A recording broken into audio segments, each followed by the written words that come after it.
사울이 성문한 사무엘의 입으로 나아가 이르되 선견자의 집이 어디인지 청하건대 내게 가르치소서 하니 사무엘에게 대답하여 이르되 내가 선견자이니이다. 너는 내 앞선 산당으로 올라가라. 너희가 오늘 나와 함께 먹을 것이요 아침에는 내가 너를 보내되 내 마음에 있는 것을 다 내게 말하리라. 사흘 전에 이른 내 암나기들을 염려하지 말라 찾아느니라. 온 이스라엘이 사모하는 자가 누구냐? 너와 내 아버지의 온 집이 아니냐 하는지라. 사울이 대답하여 이르되 나는 이스라엘 지파의 가장 작은 지파 베냐민 사람이 아니니까. 또 나의 가족은 베냐민 지파 모든 가족 중에 가장 미약하지 아니하나이까. 당신이 어찌하여 내게 이같이 말씀하나이까 하니 사무엘이 그와 사안을 인도하여 객실로 들어가서 청한 자 중 상석에 앉게 하였는데 객은 30명 가량이었더라. 사무엘이 요인에게 이르되 내가 내게 주며 내게 두라고 말한 그 부분을 가져오라. 요리인이 넙젓다리와 그것에 붙은 것을 가져다가 사울 앞에 놓는지라.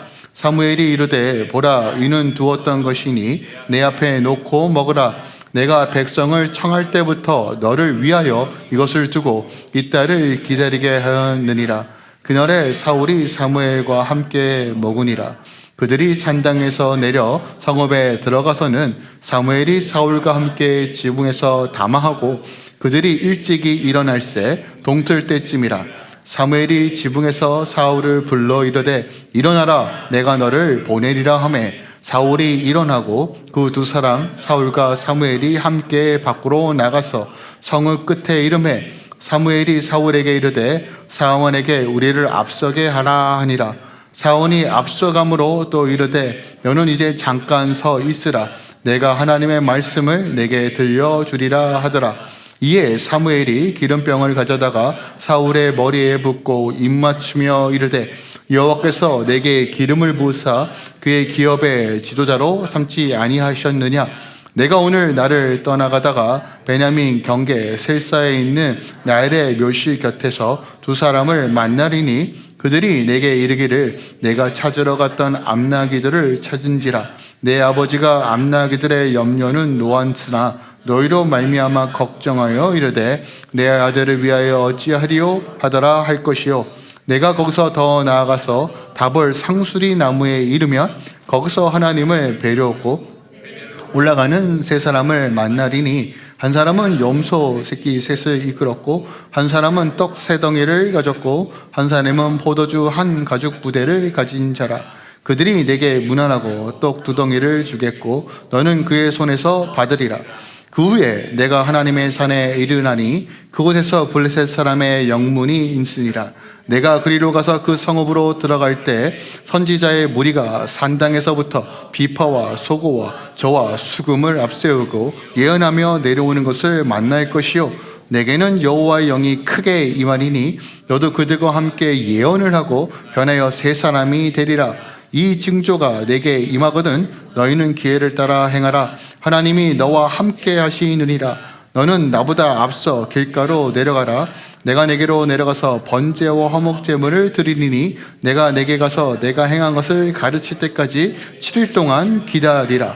그가 사무엘에게 떠나려고 몸을 돌이킬 때 하나님이 새 마음을 주셨고 그날 그 징조도 다 응하니라. 그들이 산에 이를 때 선지자의 무리가 그를 영접하고 하나님의 영이 사울에게 크게 임함으로 그가 그들 중에 예언을 하니 전에 사울을 알던 모든 사람들이 사울이 선지자들과 함께 예언함을 보고 서로 이르되 기스의 아들에게 무슨 일이 일어나느냐?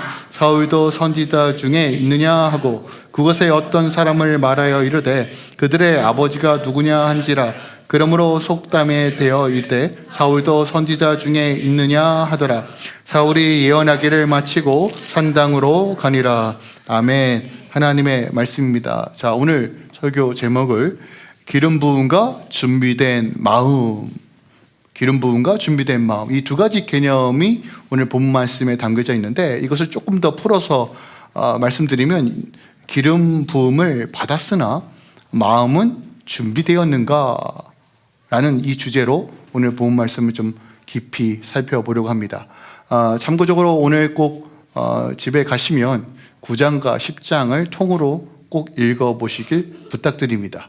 그래야지만 조금 전체적으로 이제 맥락이 보이거든요. 하지만 오늘 조금 중요한 부분들만 살펴봄으로써 오늘 함께 하나님 말씀 살펴보겠습니다. 미국의 저명한 작가 중에 특히 이제 바이올로그래퍼, 그러니까 사람들의 인물을 탐구하는, 특별하게 어떤 권력자들이나 높은 위치에 있었던 사람들을 어떤 인물, 그의 일생들을 공부하고 연구하면서 이제 글을 쓰는 사람이 있어요. 그 중에 대표적으로 로버트 카로라는 사람이 있습니다. 이 사람은 이제 퓰리처상을 2번이나 수상했던, 어떻게 보면 이제 작가의 이제 노벨상 같은 퓰리처상인데 그 2번이나 어떤 수상을 했던 이 인물을 관찰하면서 내렸던 통찰 중에 하나가 뭐냐면 이거예요. 권력은 사람을 타락시키기도 하지만 동시에 그 사람 안에 이미 있던 것을 드러내기도 한다라고 하는 이 통찰을 남겼어요. 이게 무슨 얘기냐면, 보통 우리는 어떤 위치가 사람을 바꾼다, 자리가 사람을 바꾼다라고 하죠. 좋은 의미여서, 그래 저 사람에게 이 위치를 주고 이 직책을 주면 그 성실히 행할 거야 라고 하는 의미로서 위치가, 어떤 직책이 사람을 바꾼다라고도 표현하는데, 또 이런 표현이 있죠. 권력이 사람을 망가뜨린다, 그 위치가, 그 힘이 사람들을 망하게 한다라고 표현합니다. 보통 이렇게 말할 때는 어떤 환경과 그 위치가 사람을 변화시킨다라고 하는 의미로서 사용하는데, 카로의 어떤 관점은 이거예요.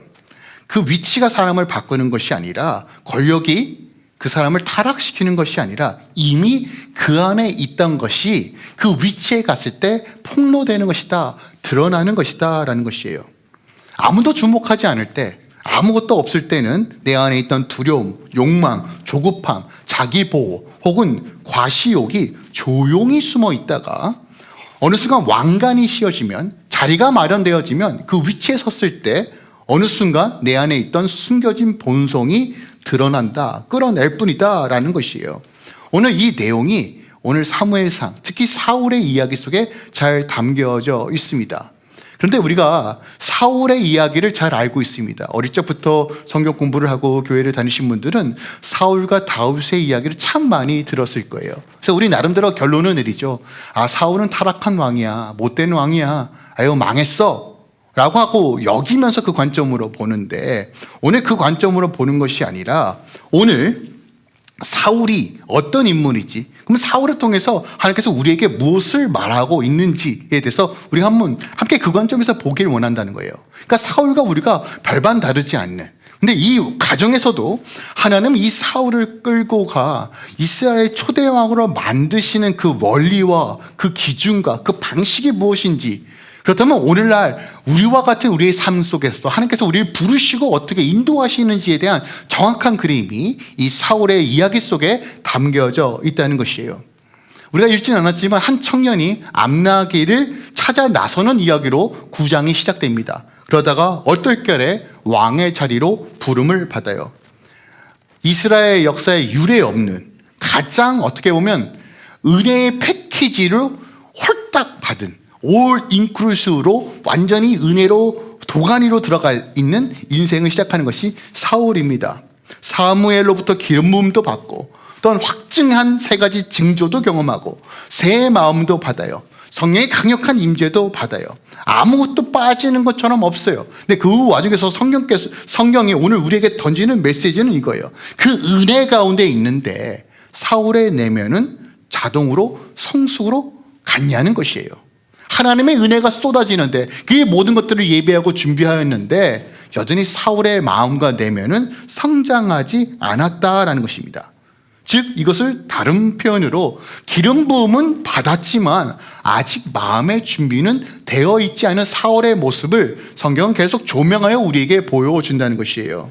그리고 이 본문은, 사울의 이야기는 조용하게 우리에게 이런 질문을 던집니다. 우리가 하나님의 구원을 받고 부르심을 받았지만 우리는 거기서 만족하고 있는가? 아니면 그 부르심에 합당함으로 나아가고 있는가? 하나님의 기름 부으심과 직책과 어떤 하나님의 위치와 능력과 그것이 재정이든 환경이든 어떤 영역이든 간 하나님께서 여셨는데 우리는 그것에 그냥 만족하고 있는가? 아니면 그것에 대한 하나님의 부르심 가운데 마음을 준비하여 걸어가고 있는가? 하나님께서 우리에게 허락하신 영적인 체험들이 있습니다. 하나님의 놀라운 사랑을 경험할 때가 있어요. 근데 그 경험에서 멈추는가, 그것을 근거로 다시 한번 하나님의 은혜를 붙잡고 나아가는가.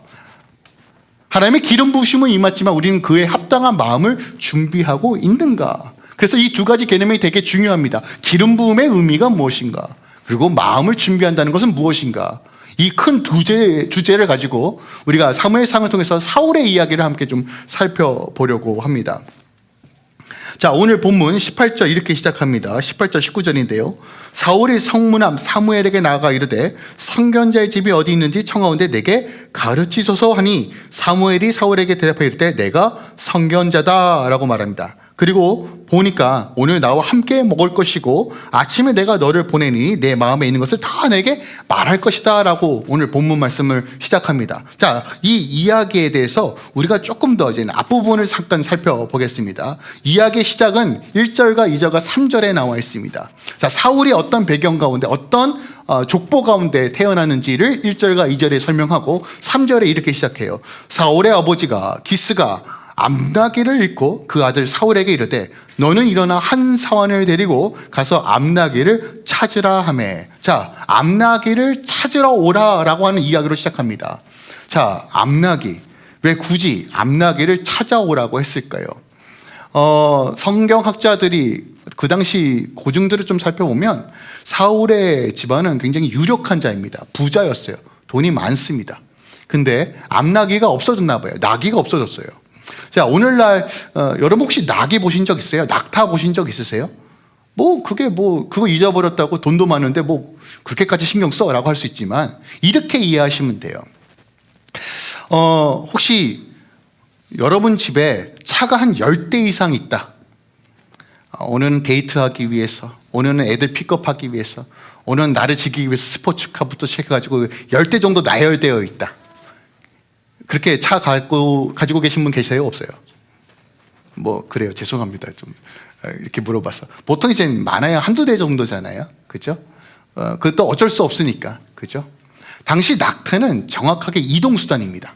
이동수단이에요. 이동수단. 그러니까 캐나다에서 차는 필수품이죠. 어떻게 보면 차 없으면 굉장히 불편하잖아요. 이동수단입니다. 그러니까 그 집안에 그 부자임에도 불구하고 이동수단이 사라진 거예요. 근데 문제는 수컷이에요? 암컷이에요? 암컷이에요. 암컷이 왜 귀할까요? 네, 새끼를 낳으니까. 그래서 어딜 가나 남자보다는 여자가 더 우대를 받는 것 같아요. 지난주가 파더스데이인가요? 네, 아시죠? 그냥 지나갔어요. 네.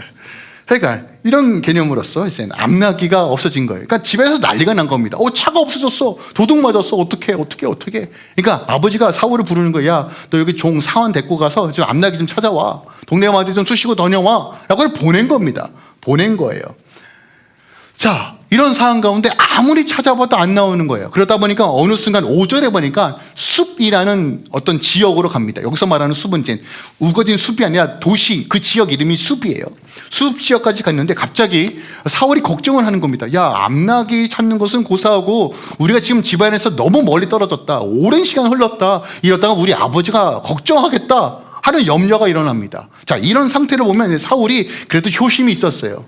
그러니까 아버지를 생각하고 이 가정을 생각하는 어떤 마음이 있었다는 것을 우리가 어느 정도 유추할 수 있어요.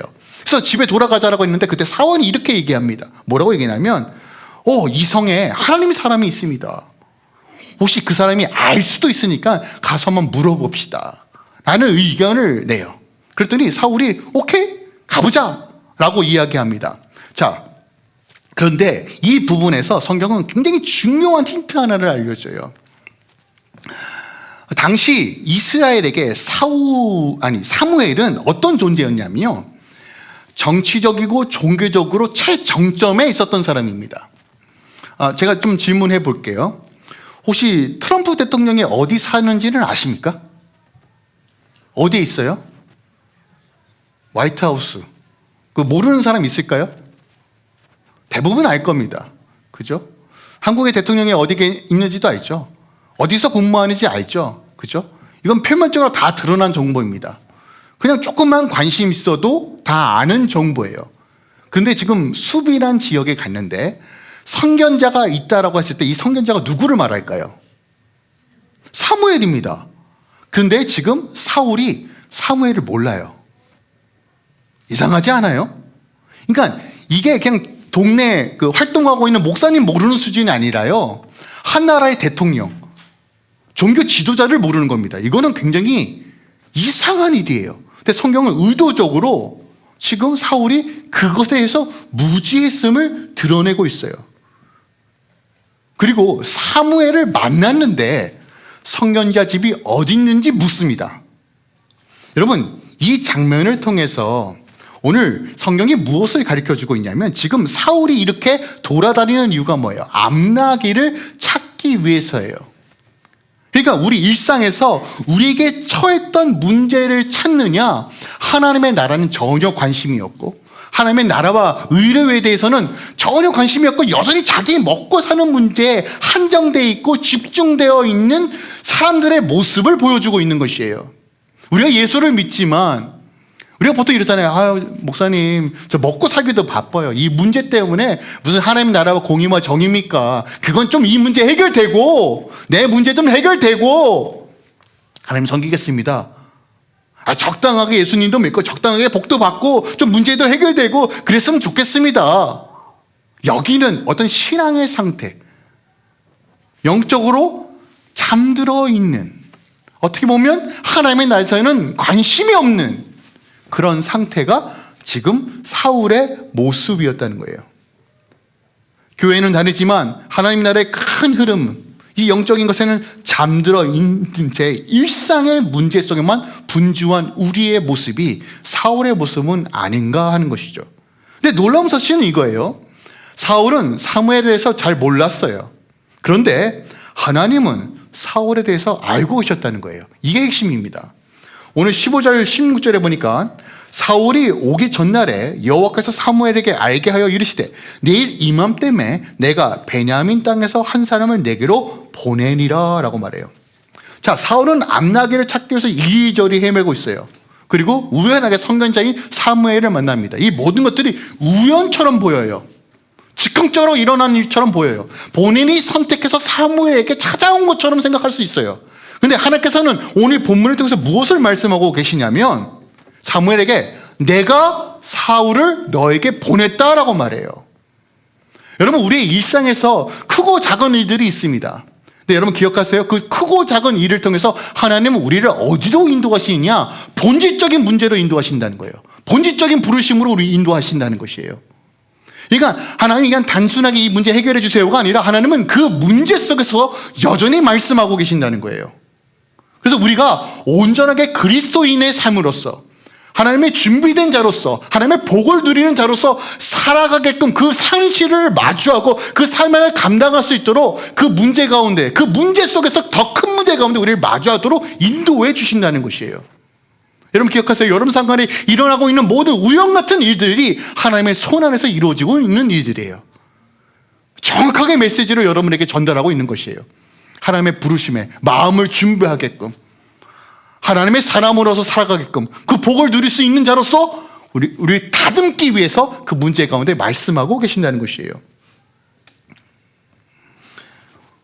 우리는 얼마나 자주 암나기만 찾고 있습니까? 자녀의 문제, 직장의 문제, 건강의 문제, 생활비, 관계, 내일에 대한 불안, 초조, 당장 해결해야 될 문제로 우리는 너무나 많이 매달리고 있어요.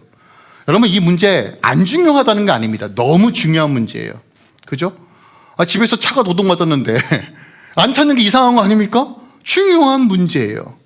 하지만 그럼에도 불구하고 하나님은 그것보다 더 큰 것이 있음을 오늘 본문을 통해서 우리에게 제시하는 것이에요.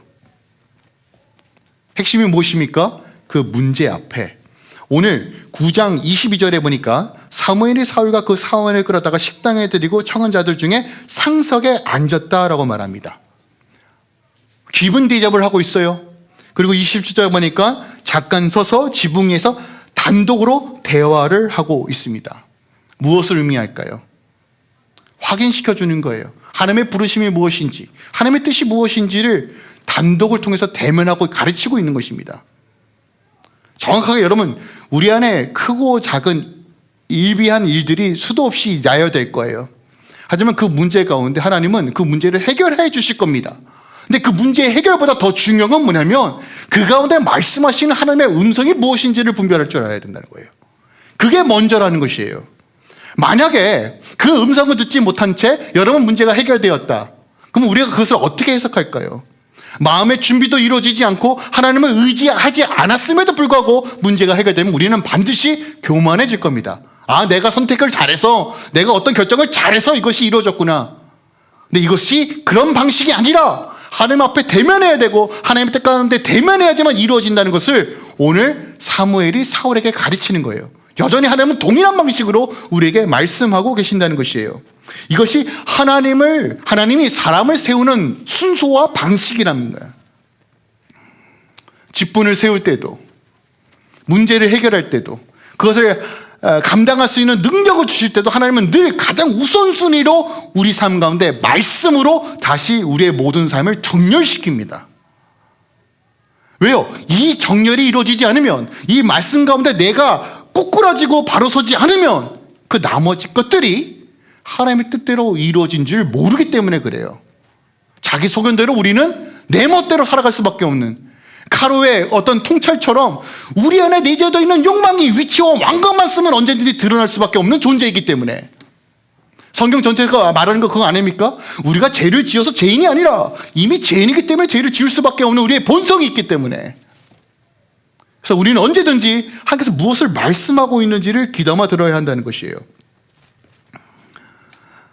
자, 사무엘이 사울에게 말해요. 나 앞으로 하나님 초대 왕으로 하나님께서 당신을 선택하셨다. 이런 구구절절 얘기했을 거예요. 독대하면서 무슨 얘기했겠어요?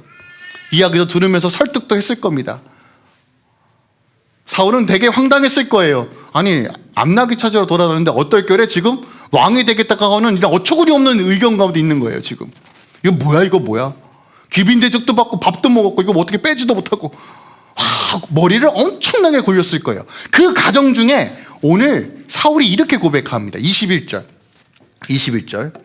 나는 이스라엘 지파의 가장 작은 지파 베냐민 사람이 아니니까, 또 나의 가족은 베냐민 지파 모든 가족 중에 가장 미약하지 아니하나이까, 당신이 어찌하여 내게 이같이 말씀하나이까. 여러분, 이 구절 어떻게 해석하시겠어요? 보통 이걸 어떻게 해석하냐면 동양인들은 야, 사울 진짜 겸손하다. 아, 진짜 그래도 여전히 믿음으로 자신의 연약함을 고백하는구나. 어떻게 그 미담으로 해석하는 경우들이 많아요. 왜냐면 동양적 사상으로 이 본문 말씀을 해석하면 그렇게 해석할 수밖에 없거든요. 근데 저도 그렇게 인 줄 알았어요. 근데 자료를 찾다 보니까 이 원어적 뉘앙스는 어떤 의미냐면 이거예요. 소명의 위험 앞에서 자신을 작게 이야기함으로써 책임을 회피하려고 하는 의도로서 이렇게 얘기했다는 거예요. 이런 거죠.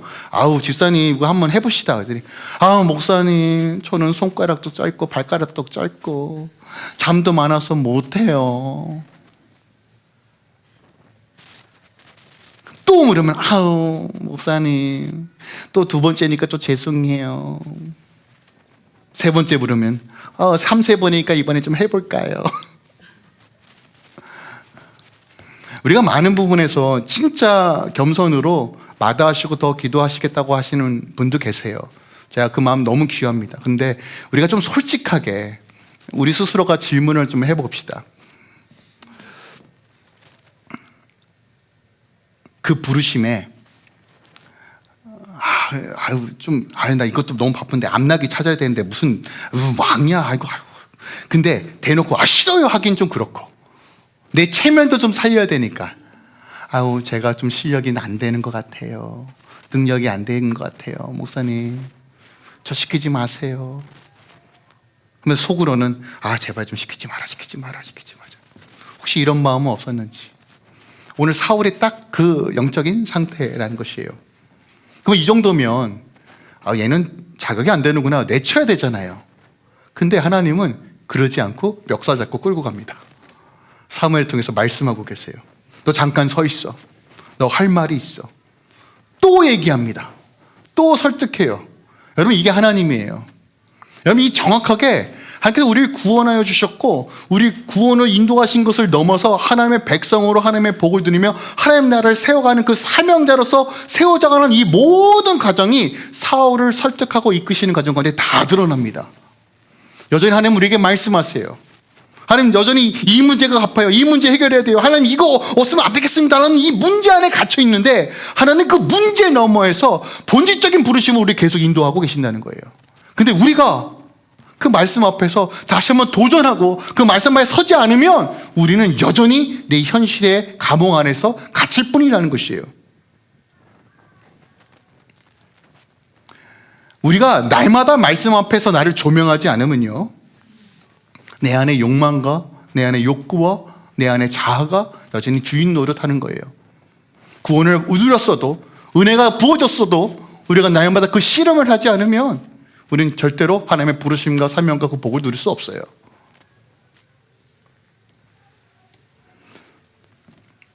오늘 그 장면을 우리에게 말씀하고 계시는 거예요. 여러분 기억하십시오. 하나님께서 여러분 삶 가운데 하나님의 선하심으로 인도하기 원하고 여러분 삶을 회복하기 원해요. 전인격적으로요. 그냥 영적인 회복뿐만 아니라 여러분 삶의 일구석일투까지 하나님께서 회복하고 이루시길 원하세요. 근데요, 우리의 마음이 준비되어 있지 않으면 그것을 제대로 분별할 수 없어요. 맛볼 수 없다는 것이에요. 여기서 오늘 본문의 첫 번째 메시지가 있다는 것이에요. 오늘 그 다음 장면이 기름을 붓는 장면인데, 하나님께서 기름을 붓는다는 것은 구별하신다는 의미를 가지고 있는데, 사명을 주신다는 의미가 있는데, 그 부르심 앞에 우리가 다시 한번 마음을 준비하고 새롭게 하기 위해 결단하고 있는가? 다시 한번 말씀 앞에 붙들고 있는가? 말씀 앞에 서려고 하는가? 여러분, 여기서부터 우리의 다시 한번 믿음을 점검해 보셔야 한다는 것이에요. 아니면 여전히 앞나기만 찾아러 다니는 그 일에, 그러면서 적당하게 신앙생활하고 하나님 많은 것들을 누리기 원합니다라고 말하고 있는가? 여전히 내 중심으로 신앙생활을 하고 있는가? 아니면 다시 한번 말씀 앞에 나를 서고 있는가를 점검해 보셔야 된다는 거예요. 자, 이제 본격적으로 기름을 붓는 장면이 나옵니다. 이제 10장입니다. 10장 1절이에요. 이에 사무엘이 기름병을 가져다가 사울의 머리에 붓고 입맞추며 이르되 여호와께서 내게 기름을 부사 그의 기업의 지도자로 삼지 아니하셨느냐라고 봐요. 자, 기름을 붓는 거, 고대 근동에서 구약에서 기름을 붓는다는 건 세 가지 의미를 가지고 있습니다. 왕을 세울 때, 제사장을 세울 때, 그리고 선지자를 세울 때 기름을 붓습니다. 중요한 거예요. 그러니까 기름을 붓는다는 건 특별한 은혜, 특별한 직분, 특별한 구별됨을 의미합니다. 그런데 보통 왕으로 세울 때, 보통 우리가 글쎄요, 저도 이제 왕이 이제 이번에 영국 왕이 세워지고 할 때 이제 화면으로만 봤는데 사람들의 환호성, 연주, 어떤 찬란한 화려함과 웅장함이 조금 왕의 즉위시와 좀 어울린다고 생각하잖아요. 근데 보세요, 사울의 입장에서 한번 생각해 볼게요. 남나기 찾아갔는데 우연히 사무엘을 만났다고, 본인 입장에서 우연히 사무엘을 만났는데, 근데 사무엘이 갑자기 뜬금없이 귀빈 대접을 해요. 이거 뭐야, 이거 주는데 이제 먹어야 되겠다. 먹었는데 갑자기 뜬금없이 네가 이젠 이스라엘의 왕이 될 것이다. 응? 뭐요? 그랬더니 아유 저 부족해요. 안 돼요. 계속 설득을 다 가다가 어떻게 해야 되나 이렇게 잔머리 구르다가 갑자기 오늘 장면이 어떠냐면 27절, 9장 20절에 보니까 이제 성을 끝까지 갑니다. 이제 보내다가 갑자기 사안을 먼저 보내고 거기서 허와 벌판에서, 아무것도 없는 허와 벌판에서 갑자기 기름을 붓습니다. 얼마나 당혹스러워요. 아니 왕을 세웠는데 이거 뭐야? 야 무슨 악기 연주자도 없어. 뭐 이렇게 초라해? 사울도 되게 황당했을 거예요. 이거 맞아? 이거 이상한 거야. 이거 사꾼 아니야? 이런 생각 들지 않을까요? 근데 여러분 여기서 정확하게 하나님 나라의 본질이 보여져요. 여러분 세상은 화려하고 포장되어 있는 걸 원합니다. 좀 더 높은 것, 좀 더 웅장한 것, 좀 더 강력한 어떤 그런 것들을 요청해요. 근데 여러분 그거 아세요? 하나님 나라의 비밀은 은밀하고 가장 보잘것없는 것처럼 보이는 그 순간에서 가장 빛난다는 거예요. 하나님께서 사용하시고 하나님께서 붙드시면 능치 못함이 없어요. 세상이 방식이 아니라 하나님의 방식이 무엇인지를 보여주고 계시는 거예요. 그런데 오늘 본문에서 우리가 좀 주목해야 될 두 단어가 있습니다. 두 단어가 있어요. 자, 오늘 1절에 보면 우리가 이건 여러분 성경책에 있으면 꼭 동그라미 치셨으면 좋겠어요. 자, 1절입니다. 사무엘이 기름병을 가져다 사울의 머리에 붓고 입맞춤에 이르되 여호와께서 내게 기름을 부사 그의 기업의 지도자로 삼지 않으셨다. 자, 지금 왕을 세우는 과정인데 성경은 의도적으로 지도자라는 단어를 사용합니다. 자, 8장에서 이스라엘 백성들이 원했던 왕, 이 왕의 히브리어 단어는 멜렉입니다. 근데 이 왕은 어떤 왕이라고 설명하고 있어요? 8장에서요. 너희 아들을 빼앗고, 너희 딸을 빼앗고, 너희 재산을 빼앗고, 뺏어다가 지 원한 대로 다 사용하고 착취하고 부려먹을 것이다. 근데 이스라엘 백성들이 뭐라고 얘기해요? 그래도 우리 왕을 원합니다. 보이는 왕, 광대한 왕, 강력한 왕, 싸울 수 있는 왕이 원합니다. 그래서 사무엘이 뭐라고 해요? 야, 그 왕 때문에 너희들이 피폐해질 거야. 상관없어요, 상관없어요. 그게 멜렉이에요. 세상의 왕, 힘의 논리로 다스리는 왕, 백성을 궁지로 먹고 빼앗기는 그 왕, 그 멜렉인데 오늘 하나님께서 이 멜렉이란 단어를 사용하지 않고 나기드, 오늘 본문에는 어떻게 해석하면 지도자라고 해석했는데 본질적인 의미는 청직이라는 의미입니다. 그러니까 하나님께서 기름 부으시는 이유와 목적이 뭐예요? 대리 통치자라는 것이에요. 이 개념이에요. 여전히 하나님께서 왕이시고 왕의 사신으로서 대사로서 이스라엘 백성을 다스리게끔 하기 위해서 하나님께서 기름을 부으신다는 것이에요. 자, 그러면 기름 부음이 뭐냐는 거예요. 오늘날 우리가 기름 부음을 어떻게 이해하냐면 조금 이제 교단마다 조금 이게 좀 다른데 좀 오순절이나 조금 카리스마틱한 교단 같은 경우는 막 이제 파워라고 생각해요. 막 방언 임하고 은사 임하고 막 치유가 임하고 막 예언이 터지고 기름 부음 받는 종 이제 완전 멋있다. 뭐 이런 거. 저 목사님은 기름 부음이 막 넘쳐나. 할렐루야. 막 안수만 해도 막 병이 막 쫓겨나고 귀신이 쫓아내. 보통 이런 개념으로 기름 부으심을 이해해요. 그런데 오늘 본질적으로 말하는 기름 부으심의 의미는 그런 의미가 아닙니다. 여기서 말하는 기름 부음의 의미는 세 가지 의미를 가지고 있어요. 첫 번째로 소속. 기름을 부었다는 건 뭐냐면 이제 네 마음대로 사는 인생이 아니라 네가 하나님께 속하였다는 것을 말하기 위하여 기름을 붓습니다. 두 번째로 기름 부음의 의미는 구별됨입니다. 마음대로 살아가는 것이 아니라 내가 내 욕망과 욕정을 위해 살아가는 방식이 아니라 내가 하나님으로부터 부름을 받은 구별된 존재라는 것을 인지하는 거예요. 세 번째, 그러므로 순종하는 것이 기름 부음의 절대적인 의미입니다. 자, 그렇다면 오늘날 기름 부으심을 어떻게 이해할 수 있을까? 교회 직책을 기름 부으심이라고 이해할 수 있습니다. 재직을 세우고 집사님과 장로님을 세우는 것이 기름 부음의 영역입니다. 또한 목사를 세우고 또 사역자를 세우고 선교사를 세우는 것이 기름 부음의 의미입니다. 근데 본질적으로 기름 부음의 의미는 이것입니다. 요한 1서 2장 20절이에요. 보세요. 너희가 거룩하신 자에게 기름 부음을 받고 모든 것을 아느니라. 자, 우리가 기름 부음을 이미 받았다라고 표현해요. 왜요? 우리 안에 성령 하나님을 인하여 예수 그리스도를 주라 인정하잖아요. 그죠? 그러니까 성령이 내 안에 계신다는 것은 성령의 인치심을 받은 것이고 성령의 기름 부으심이라고 얘기하고 있는 거예요. 그러니까 우리 안의 정체성이 무엇입니까? 내가 하나님께 속하였고 하나님께 속하였기 때문에 구별됨을 삶을 살아야 되고 구별된 삶의 모습은 순종이라는 것이에요. 이것이 기름 부으심의 본질적인 의미예요. 사무엘이 사울에게 기름을 부음으로써 이렇게 얘기하는 거예요. 이제부터 너는 구별된 존재다. 하나님께 속한 것이다. 기름 부으심 뭔가 높아지고 어떤 능력을 해가는 것을 넘어서 그게 아니라 본질적으로 내가 하나님의 부르심 가운데 하나님의 뜻을 향해 순종하며 걸어가는 것이 기름 부으심의 본질이에요.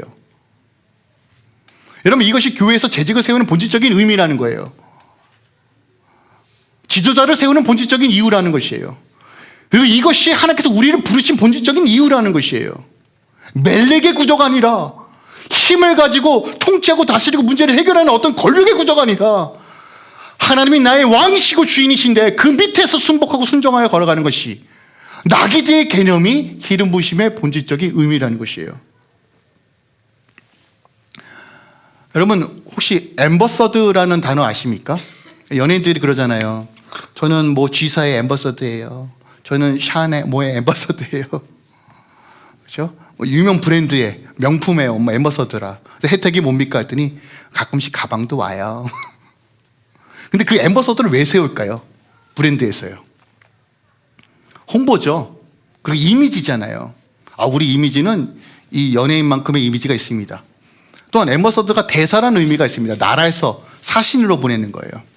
각 나라의 각국 어떤 대표자들이 모여서, 대사들이 모여서 그 나라를 대표합니다. 나라의 부르심을 받아요. 그죠?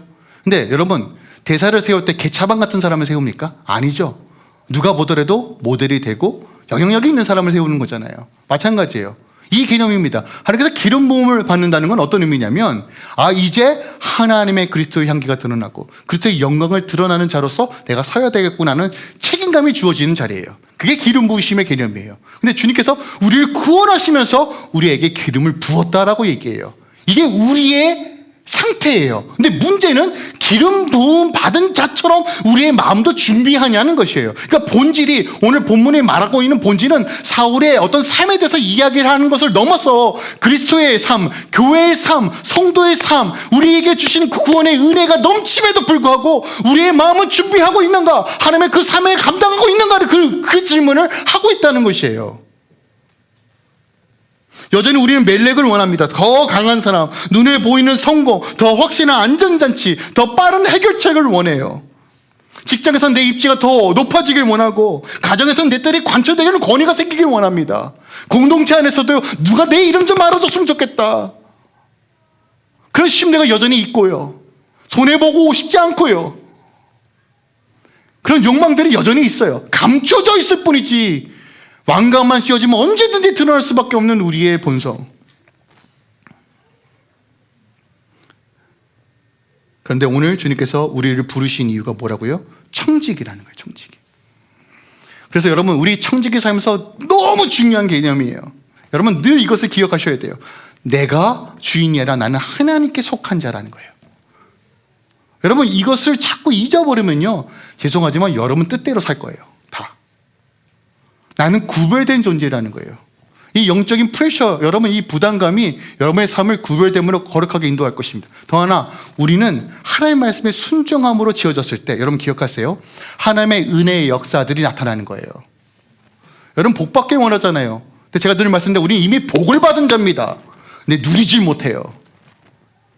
복이 우리 안에 소유되었는데, 성령 하나님 우리 안에 계시는데, 예수 그리스도의 이름으로 자녀가 되었는데 그걸 못 누려요. 왜 못 누릴까요? 누구 탓일까요? 하나님은 주셨는데 우리가 못 누려요. 알아보지 못하니까, 영적으로 잠겨 있으니까. 근데 오늘 하나님께서 우리를 깨우시는 거예요. 지금 사울의 모습을 통해서, 끝까지 끌고 가시는 이 모습을 통해서 우리를 깨우시는 거예요.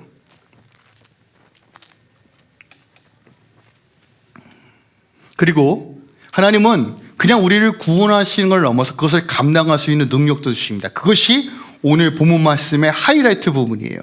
그러니까 이런 겁니다. 여러분, 한 나라의 대사로 파송받을 때 알아서 하라고 합니까? 아니면 국가적으로 활동비도 주고, 그죠? 뭐 가스비도 주고, 밥값도 주고 하잖아요. 마찬가지입니다. 하나님도 그냥 명령만 하시는 분이 아니에요. 그 일을 능히 감당할 수 있는 능력을 주세요.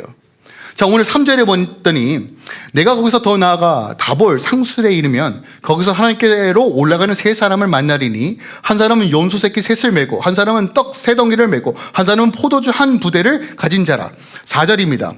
그들이 내게 문안하고 떡 두 덩이를 주겠고 너는 그의 손에 받으리라. 5절. 그 후에 내가 하나님의 산에 이르리니 그곳에서 블레셋 사람의 영문에 있느니라. 내가 그리로 가서 그 성읍으로 들어갈 때 선지자의 무리가 산단계서부터 비파와 소고와 저와 수금을 앞세우고 예언하며 내려오고 그것을 만날 것이요, 내게 하나님의 영이 임할 것이다 라고 얘기해요. 자, 세 가지 징조를 보여요. 뭐냐면, 네가 하나님으로 부르심을 받았고 초대 왕으로 하나님께서 부으실 것이다, 기름을 부었다, 그것을 네 스스로 확증할 수 있도록 세 가지 징표를 보여주겠다라고 말해요.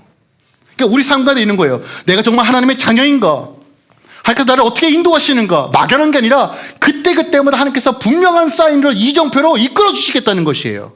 그럼 이 세 가지가 뭐 의미하는 말을 한번 살펴볼게요. 중요합니다. 첫 번째로 뭐냐면, 나헬의 묘 근방에서 암나귀를 발견할 거라는 거예요. 지금 사울이 지금 왜 동네 한번데 싸돌아다니고 있어요? 이 암나귀 찾으려고 하는 거잖아요. 이 문제 해결하려고.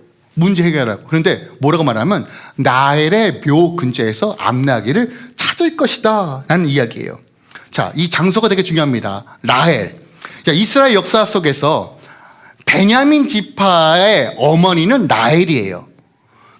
야곱의 아내가 라헬인데, 야곱이 4명의 아내가 있었는데 그 중에 라헬이 낳았던 아들이 베냐민입니다. 그런데 이 아이를 낳다가 라헬은 죽어요. 그러니까 라헬의 묘지가 있는 것은 죽음과 생명이 교차하는 곳이에요.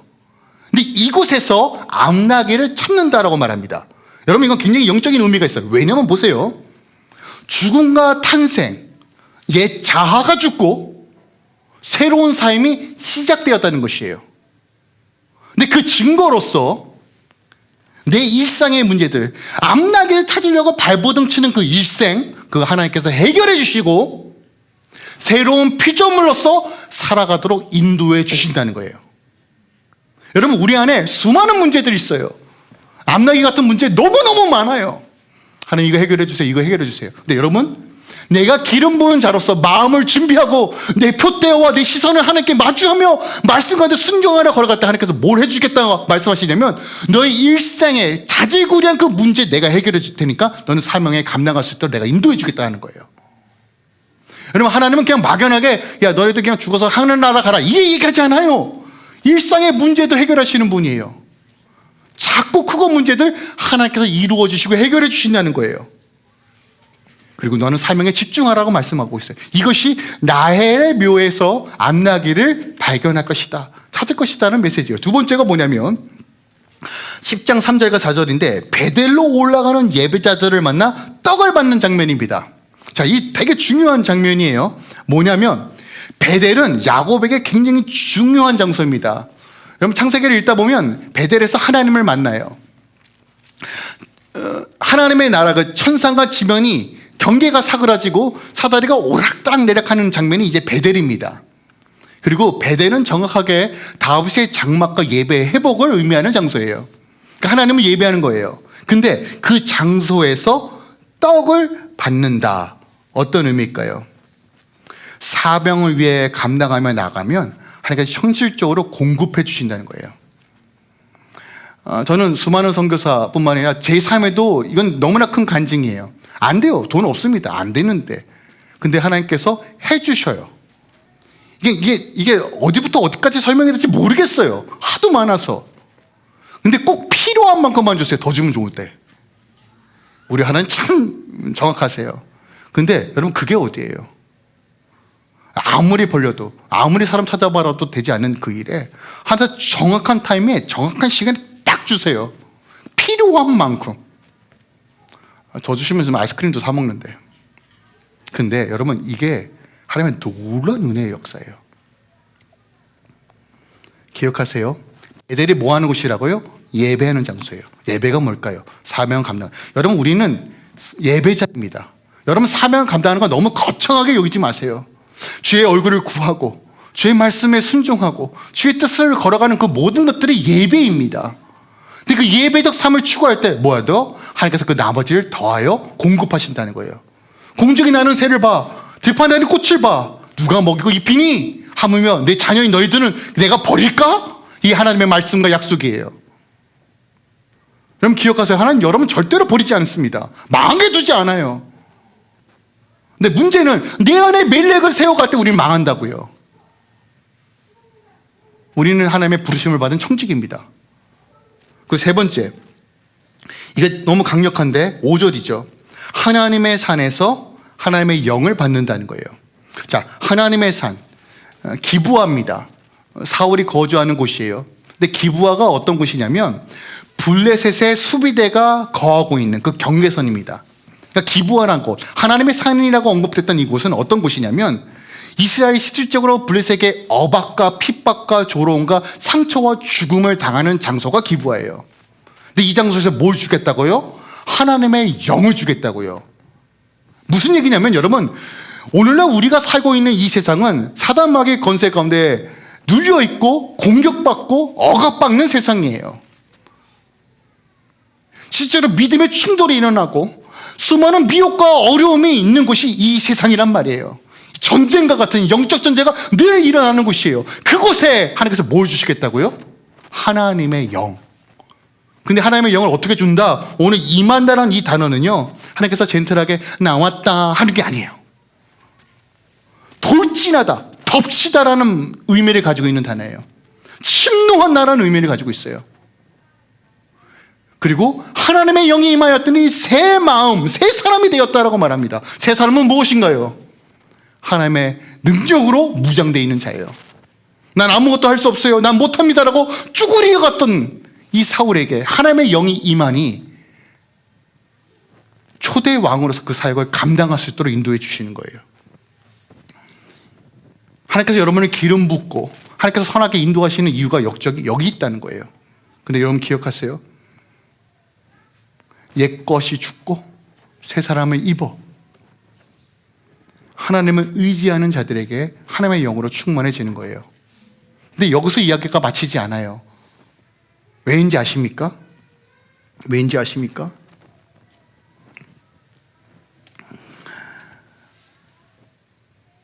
영적 체험이 순종을 대신하지 않고요, 은사가 성품을 자동으로 완성하지 않고 부르심이 기다림을 면제하지 않아요. 그래서 10장 8절에 사무엘이 사울에게 이렇게 말합니다. 너는 나보다 앞서 길가로 내려가라. 내가 내게로 내려가서 번제와 화목제를 드리니 내가 내게로 가서 내가 행한 것을 가르칠 때까지 7일 동안 기다리라예요. 오늘 본문 말씀의 핵심입니다. 하나님께서 여러분 삶 가운데 기름을 부으실 거예요. 은혜를 주실 거예요. 예상치 못했던 문제를 해결해 주실 거예요. 근데 이 모든 과정 중에 하나님의 메시지는 하나입니다. 내가 하나님께 부르심을 받았구나. 내가 하나님께 속하였구나. 하나님 앞에 내가 순종하고 엎드려야 되는구나. 하나님만이 길이고 진리고 생명이구나. 주님만이 나의 모든 것 되시는구나. 그걸 계속적으로 말씀해 주실 거예요. 그 문제와 문제 해결 과정 속에서. 그런데 그 과정 가운데 하나님께서 능력도 주시고 성령의 은혜도 주시고 많은 것들을 열어주실 것이에요. 근데 그때 여러분 반드시 기억해야 될 건 뭐냐면, 지금 보세요. 사울이 예언도 하고 영으로 충만합니다. 그러면 뭔가 해야 되잖아요. 아, 능력 받았다, 할렐루야. 하나님, 내가 이것도 하겠습니다, 저것도 하겠습니다. 여러분 이런 경우 되게 많거든요. 근데 그때 사무엘이 뭐라고 말하면, 너 기다려. 여러분 그거 아십니까? 사울이요 13장에 가면 기다리지 못해서 사고칩니다.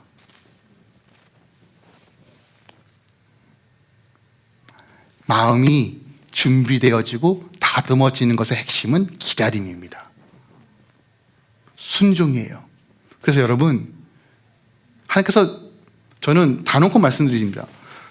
여러분 삶 하나님께서 어그러뜨리고 망가뜨리지 않을 거예요. 지금 단장의 문제 때문에 많이 힘들어하는 기도 제목들이 있습니다. 제가 기도하고 있어요.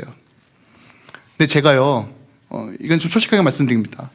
기도 제목에 문제 해결을 위해서 기도도 하지만 그것이 저의 주된 기도의 내용은 아닙니다. 저는 이렇게 기도해요, 늘. 주님, 성도님이 이 문제 때문에 기도하는데 하나님 분명하게 말씀해 주셔서 마음을 새롭게 하여 주시옵소서라고 기도해요. 제가 왜 그렇게 기도하는지 아십니까? 하나님과 마주하고 그 음성을 들으면서 알거든요. 하나님께서 문제 해결해 주실 겁니다. 근데 그 과정이 되게 길고 어두운 터널일 수 있어요. 근데 그게 하나님께서 우리의 마음을 새롭게 하는 과정이에요. 하나님께서 사울에게 참 많은 은혜를 주셨어요. 감당할 수 없는 은혜를 주셨어요. 심지어 도망가고 회피하려고 했던 그 사울을 어떻게 보면 멱살에 잡고 초대왕으로 세웁니다. 가장 보잘것없는 지파를 선택하여서 하나님께 초대왕으로 세워요.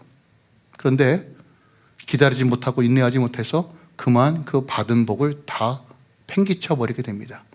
각종 변명과 억울함만 토해내요. 이제 앞으로 그걸 살펴볼 텐데, 저는 본문 말씀 묵상하면서 사울이 우리의 모습과 너무 닮아 있다라는 것이에요. 저도 예전에 기도하면서 멜렉 같은 능력을 원했어요. 하나님, 제가 죽은 자를 좀 살려야지 교회 부흥되는 거 아닙니까? 이런 기도 참 많이 했어요. 그때마다 늘 하나님 말씀을 하면 너나 정신 차려라 했어요.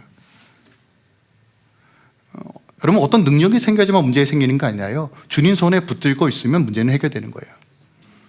우리 인생은 내가 누구에게 속하였는가, 그 부르심이 무엇인가를 아는 것입니다. 여러분 기억하세요. 우리는 이미 기름 부음을 받은 자입니다. 하나님의 은혜가 뚝뚝뚝 떨어지고 있어요. 문제는 그 은혜에 합당하게 살아가는 거예요. 주님 우리에게 요청하십니다. 마음을 지키는 거, 마음을 성장시키는 거, 주님께서 거하는 초소로 세워져 가는 거. 근데 이게 방법이 뭔지 아십니까? 다시 예수를 바라보는 거예요. 구약에 있는 모든 스토리는 결국 하나님의 백성들의 실패의 연속이었습니다. 하나님 거기서 멈추는 것이 아니라 신약에서 예수께서 이 땅에 오셔서 참된 기름 부은 자, 크리스토가 기름 부은 자의 뜻이에요. 참된 기름 부은 자가 온전한 순종으로 십자가에 죽으시고 부활하심으로 누구들이 예수 안에 거하는 그 기쁨, 그 즐거움, 그 예수를 붙드는 자에게 참된 기름 부음의 은혜의 역사들을 풀어내게끔 하시는 거예요. 여러분이 아무리 애써도요, 여러분이 기름 부은 자처럼 마음을 다스리는 것은 불가능합니다. 근데 여러분 기억하세요? 완전하게 이루신 예수를 붙잡으면 돼요. 예수를 붙잡는 게 뭘까요? 다시 처음 얘기입니다. 말씀이 이시되신 말씀 붙잡는 거예요. 여러분 이번 한 주 우리 상관에 참 조급하고 빨리 문제 해결해야 될 것들이 참 많을 겁니다. 그죠? 근데 여러분 다시 말씀을 붙잡읍시다. 말씀에 귀 기울입시다. 그리고 말씀으로 우리의 삶의 터를 세워갑시다. 흔들리지 않을 그 반석에 여러분의 인생을 세워갈 때만이 무너지지 않는 것입니다.